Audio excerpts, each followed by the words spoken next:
Audi, Seat, Skoda or Volkswagen commercial vehicle retailer, or visit vwfs.ie/PCP. PCP is offered by Volkswagen Bank GmbH Branch Ireland, authorised by the Federal Financial Supervisory Authority in Germany and regulated by the Central Bank of Ireland for conduct of business rules. Terms and conditions apply. Off the ball. This is News Talk.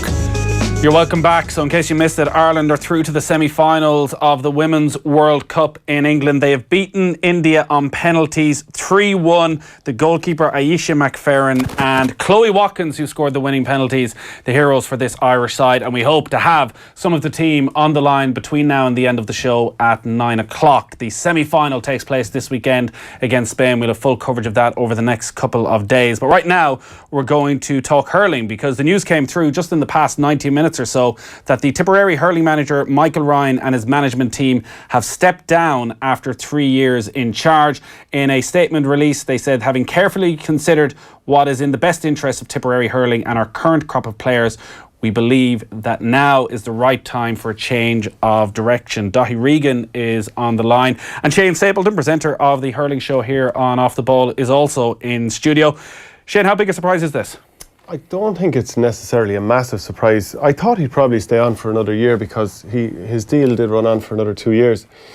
He waited almost 2 months since that game where they were knocked out against Clare.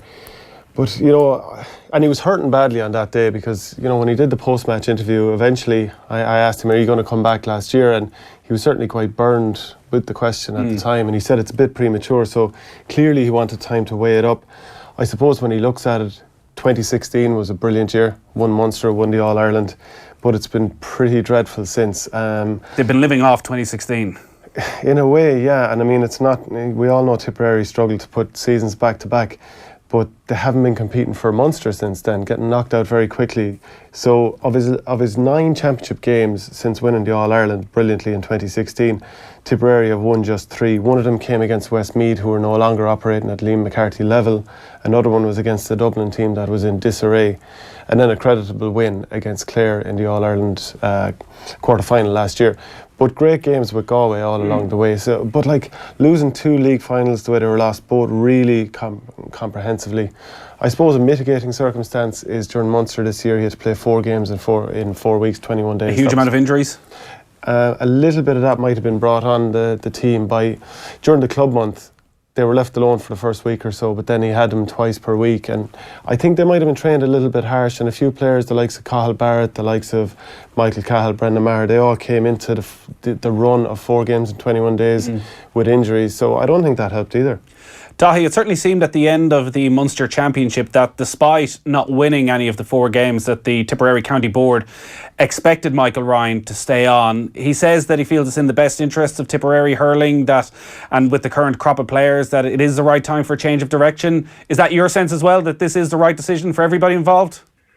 Well, Mike Ryan knows what's best for Michael Ryan. I mean, if you look at Mike's career, he's been involved in 3 All-Ireland wins as a player in 2001, as a selector in 2010, and as the manager of the team that won in 2016. So he's put a huge amount into it. I do think it's interesting, the actual content of the release, where he's talking about a new direction. And it very well may be a case that you must remember in the 3 All-Ireland successes over a 15-year period that Mike Ryan has been involved in Tipperary. Tipperary have played in a traditional Tipperary way, which has been a direct type of hurling, and that's the kind of granite he's cut from, and that's what he understands, and he understands what makes Tipperary tick, and he understands the demands that are within Tipperary. It very well may be a case that he's looking at what's been played now, he's looking at Clare and he's looking at Limerick, and it's possible Mike may feel that a new direction means that Tip may need to change the style of hurling, and that's not necessarily his kind of forte, to be able to change how we play, because there's been suggestions that this year with Tipperary that it was kind of too one-dimensional, that it was just get the ball up the field and you rely then on kind of individuals, and he has great forwards with great individual skill, but that certainly wasn't enough this year. So it is possible that they've sat down collectively, taken a look at it, how they can bring Tipperary forward, and within that group dynamic with John Madden and Conor Stapleton, they may have felt that, listen, the way we're playing and the way the game has kind of moved, maybe we haven't moved with it, And maybe there was a kind of this argument amongst themselves, this contradiction that, well, it was good enough in 2016. Do we revert to that? So within that group dynamic, there might have been a feeling that, listen, we need to change this up. And it's possible that maybe Mike felt, true to his traditions and true to his beliefs, well, if I stay on as Tipperary manager, I'm not going to change anything. So maybe it's some of the thought process there with the guys that, that felt that if we were to change the direction and the way we play, that we're not the management team who are going to look at that. Yeah, Pádraig Maher, the Tipperary player, was actually on with Shane at the weekend at Croke Park on the Hurling Show Live, and he was talking about the season, what went wrong and what needs to change. Here's what he had to say. Yeah, I suppose from looking back, I think ever since the league semi-final against Limerick, when it went to extra time and we just barely got over the line, I think everything's been a struggle since. And I suppose losing Kilkenny down Lowland Park didn't really help matters. And I suppose we were kind of just fighting our fires from there on in, and we just weren't clicking at all this year for whatever reason or another. I think the long league run didn't help us, and again, with such a kind of a new kind of team out for a lot of the league, we kind of went with it for the first round of the championship, and then we changed up again, so we were never really that settled. So I felt that kind of against us as we went on. We were chopping, changing a lot, and like lads can say, you need a big panel and you need a full panel of players to win this championship. But if you look at the Clare team, if you look at the Galway team, Cork team, the Limerick team, they haven't changed, I'd say, unless barring injuries or one or two lads are on unbelievable form, haven't changed their teams even throughout the league right up. And I'd say even yourselves in Waterford don't change too much either unless you have to. So there has to be a lot to be said for a consistent team. I don't think we kind of had that this year. And we're not saying that's an excuse. We just weren't on the game this year, and it just didn't work out for us at all. Pádraig Maher there talking at the Hurling Show Live in Croke Park last Sunday. Chopping and changing kept coming up there. Was that one of the big issues this year, that he just couldn't figure out what his best 15 was? Well, along with the tactical issues, I think a good manager, if he's got really good players, he'll be able to swap different guys in and out and maintain a fairly similar sort of performance. But what I found is that it's just long ball after long ball. Tipperary have Barcelona players and they're playing like Wimbledon, and that just didn't suit what they have. Do you think long ball after long ball is going to suit, Seamus Callan and Bubbles and all these guys? A variety of it will. But I remember being in Thurles the day that the team for Limerick in the first round of the Munster Championship was announced, and it was all that was on anybody's lips, because there was 5 changes. There was 2 new guys in midfield, Willie Connors and Billy McCarthy, making their championship debuts, having played in the forwards throughout the league. And it just seemed to be that it was being made up as it was going along. Now, that might come across as doing a bit of a disservice to Mike Ryan, because he was obviously trying to broaden the panel and his options, which he felt mightn't have been there the year before. But even the full-back issue, it was let fester for so long. And number one, if you're a hurling manager, you've got to protect that full back line, because the opposition are going to try and isolate their most dangerous guy full forward, and Tipperary kind of left that exposed the whole game. Even so, Clare last weekend, they were in serious trouble in the full back line, and all of a sudden Colm Galvin is there, and then the problem has changed, the game has changed. So Tipperary, I felt tactically were behind. And it's just one of a number of issues, even not talking to the media at one stage. And I feel like I'm coming across as awfully kind of critical of him. And, there's a very human element to the fact that this guy would have put so much in the last 3 years. And not even the last 3 years, pretty much a decade of service. Previous 10 years as well. And even like Declan Fanning as a coach and the selectors, like I played under John Madden in America one summer, Conor Stapleton from my town. You don't want to hammer them because you know that they've gone in hard. Well, also the other question is, so he was good enough to bring them to winning an All-Ireland title in 2016, and talk there of change of direction on the pitch. Do Tipperary need a change of direction off the pitch? Do the players now need to take a good long look at themselves as well and what they've been doing over the last couple of years? Yeah, but the manager is going to dictate. I presume he's referring to preparation in terms of how the team is conditioned, I presume. Lucas Kersenstein was taken from Tipperary to Galway, and he's apparently the silver bullet to all S&C issues. But then again, Clare looked like they ran Galway off the road at the weekend, so who really knows? But I think tactically that is the issue. Are Tipperary tactically where they need to be? Just long ball after long ball won't work. And I think it was Dahi earlier mentioned the likes of John Kiley with Limerick. Look at what Clare are doing with their tactics. Even Davy Fitz, if it didn't work this year. Micheál Donoghue, the way he sets up his Galway team. And Tipperary don't seem to be moving with the times. They're allowing themselves to get dragged out the field, and they're making brilliant players look very ordinary just this past 18 months. Daithi, as I say, they did win an All-Ireland title in his first season in charge, and they were comprehensive winners against Kilkenny. They had some brilliant battles with Galway down through the years as well, while Michael Ryan has been in charge. Did you feel that tactically at times over the last couple of seasons that's where they were caught out? Or do, as I was saying, maybe some of the players need to look at their attitude, the way they've approached things as well? Well, there's a number of questions in that. I mean, I do think this year, certainly tactically, they weren't up to it, to be honest with you. I thought the interview with Pádraig Maher was very interesting, where he kind of listed a suite of reasons why he felt they didn't make progress this year, i.e., the lack of stability there and the amount of changes, and he was, pretty clear about that. And then he finishes up by saying, but we're not using that as an excuse. Well, quite clearly, it was clear from his interview that they were using it as a reason that they didn't succeed. And you could hear it in him. There was a bit of pain there as to why we're out of this championship. And he was, to me, able to relate it to, we didn't have stability. So, it is the reason that, Pádraig, obviously, that you felt you didn't get further this year. But, I mean, Mike Ryan, don't forget, took a big risk, and Tip County Board took a big risk when he took the job on the basis that he had been part of the regime with his predecessor, Eamon O'Shea. And I remember at the time thinking it's a big risk on the basis that Eamon O'Shea is a great hurling man, and everybody knows that, but he didn't get to the holy grail that he wanted. And yet, one of his backroom teams stepped up. Now, I thought at the time that was laden with risk on the basis that when you're Tipperary and when you have a really great panel of players that they had with Eamon O'Shea, and you don't succeed, there's a residue there that possibly if one of the backroom team takes it up, it's like, well, what's going to change here? So I think he needed to win his All-Ireland the first year to kind of send a signal out to the players that I know what I'm doing.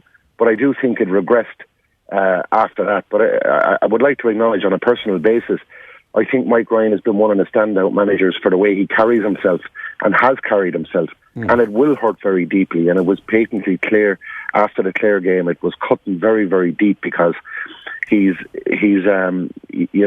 so closely aligned with Tipperary and their successes over the year. I mean, there's very, very few would have the passion that this man has, and you can just clearly see that when they lose, he takes it very, very seriously. And there's a life outside of hurling as well. And when you take knocks and hurt like that, it can cut very, very deeply in you. And he's got family, and he's got a job and things like that.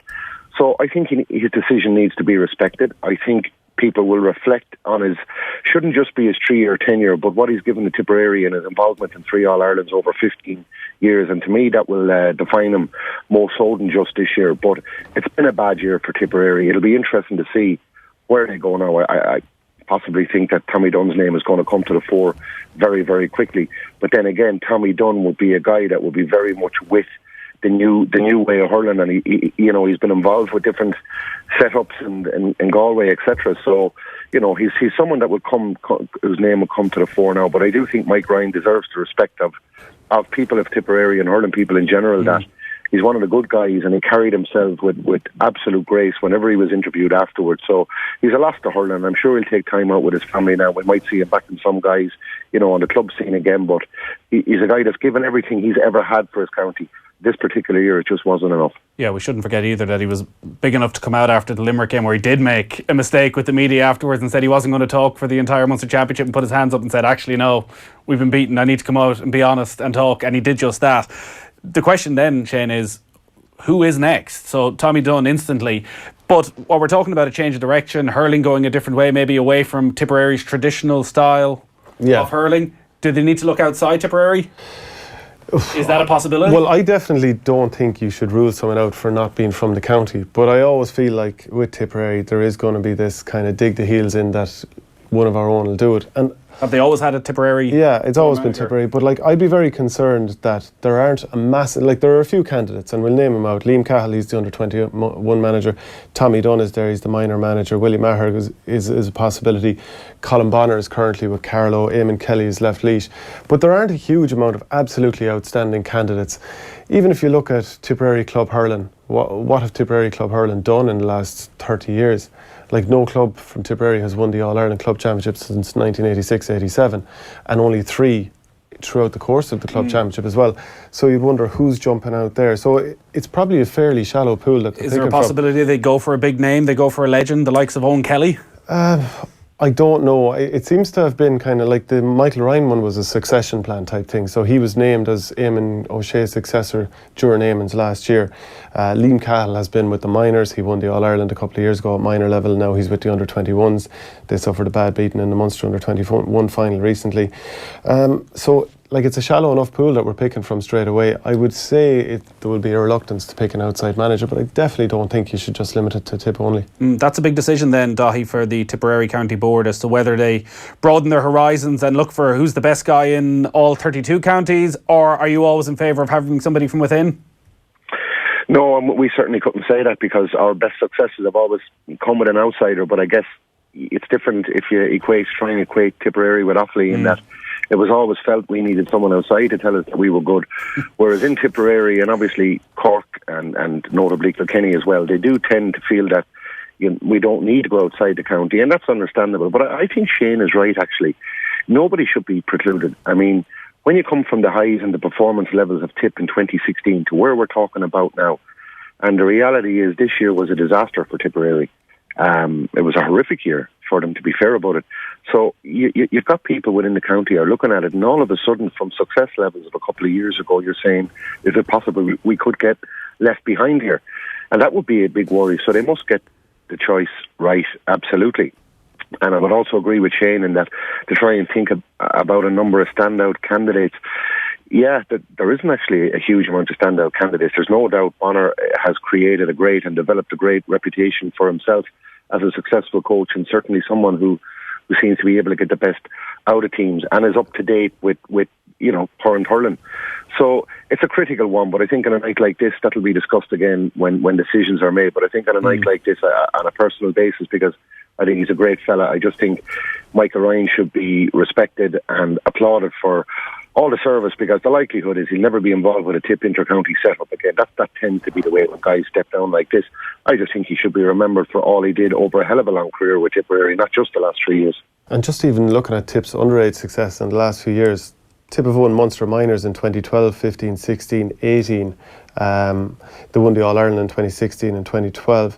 There's no under-21 All-Ireland since 2010 when Brendan Maher and Paddy Maher and so on were on that team.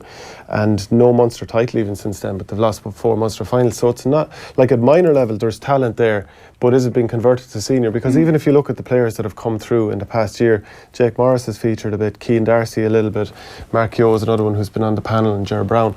But it's not like, if you look at the Munster under-21 final this year, the Cork team had plenty of senior stars. The Tipperary didn't.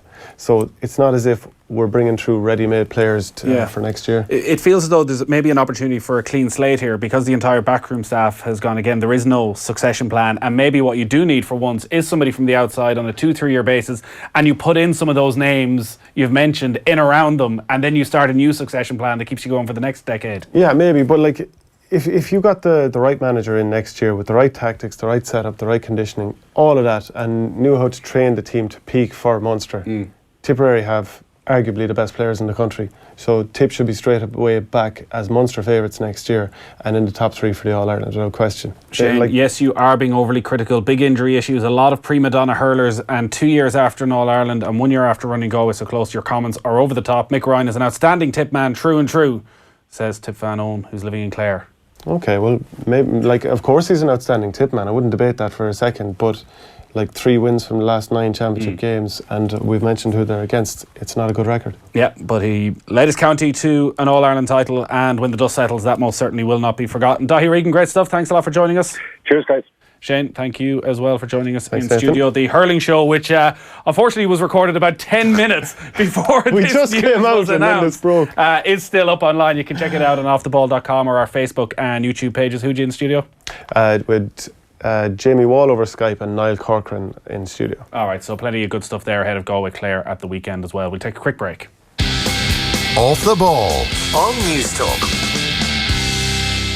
1,500 coolers ready to hire from HSS Hire. Get up to 50% off a range of cooling fans, air conditioners and coolers, perfect for domestic, retail and industrial use. Call us today on 1-800 22 33 66. Visit hss.ie or drop into one of our branches nationwide. HSS Hire, you're better equipped. If your business can't afford to be waiting around for things to happen,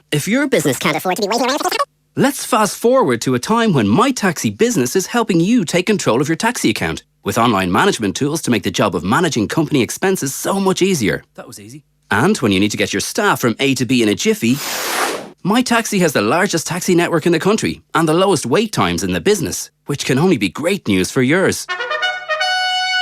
Talk to our business team today at business.mytaxi.com.